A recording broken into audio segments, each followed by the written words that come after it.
Сайн соноо Ховд аймгийн Булган суманд Булган гол дээрээс мэдчилж байна.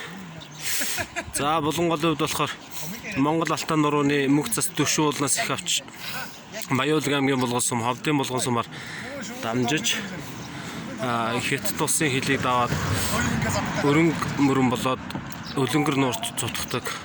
Төв Азийн гадаг шүрсэлгүй айсад ботох Монголын 2 дахь том гол юм аа. Хамгийн том гол нь бол Ховд аймгийн Ховд гол байгаа. За энэ Булган гол болохоор Төв Азийн нэн ховорцсон Азийн шар минж амьдардаг учраас Минжит Булган гол гэж нэрлэдэг. За мөн энэ гол болохоор 12 төрөл зүйлийн загас амьдардаг. Шаргал өхөрдөөгээд улаан номд орсон загас байдаг. Мөн 100 гарын сугас, алтлаг хилдэг, улаан үдэн, алган, сахал дэрэлж, ердийн барлан буюу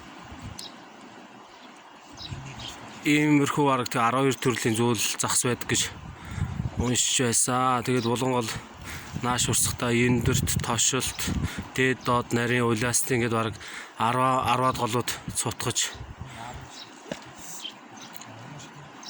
ингэж усны ундраг нь ихсэж явдаг.